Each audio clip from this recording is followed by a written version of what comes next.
Nini sazozi-attend usichazele ngengqalasizinda nje yamanzi lo mphakathi wakhala ngayo. Ngiyathokoza kakhulu ukuthi ngicoshelele ithuba.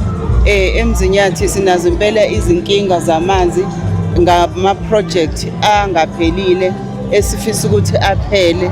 Kodwa ke namhlanje sibonile umusa phezu komusa ngoba sibona namhlanje sinongqongqoshe uminister efikile kithi eqale ngesummit wazosilekelela konke sasikhulumile ngokwesummit kukhona esesekuqalile njengoba kadesho manje ke okukhulu okufanele sikwenze thina ukuthi siphinde futhi siqhubeke nayo yonke imisebenzi okukhulunywe ngayo siqhubekele ukuthi siyilungise ukuze abantu bethole amanzi.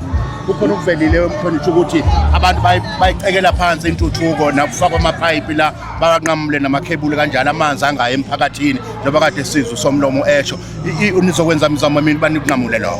Siyalwisana kakhulu nalabo benza izimanga ezinjengalezo ukuthi intuthuko sesiyifakile bephinde futhi benqamule ngoba lokho kusibuyisela emuva. Kodwa ke sizoqapha ngelinye ihlo manje ukuthi lapho khona ingqalasizinda zethu ezinkulu sikwazi ukuphinda futhi siziqaphe ngamanye amehlo ukuze ukuthi labo abazonayo bekwazi ukuthi bebambeke betholakala ukuze kume lokhu ngoba ukwenza kanje kusibuyisela emuva ngendlela emangalisayo. Mhlonishwa la ngiyeza ukuthi ukukhala ngokuthi kwesinye isikhathi amanye ama-projects awapheli ngenxa yokuthi osonkontileka bawuqede imisebenzi noma bawuqede ngesikhathi umsebenzi. Kodwa ukuya phambili nizoqinisekisa kanjani ukuthi osonkontileka benza umsebenzi, osonkontileka abanamava nabazokwenza umsebenzi bawuqede ngesikhathi esisuke sibekiwe?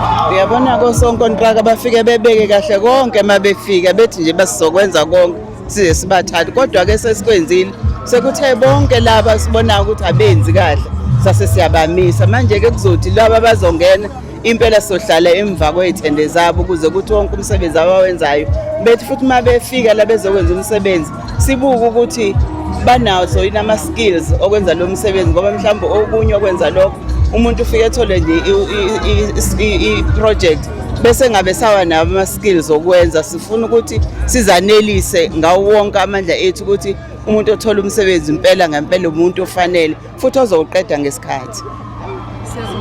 Siyabonga.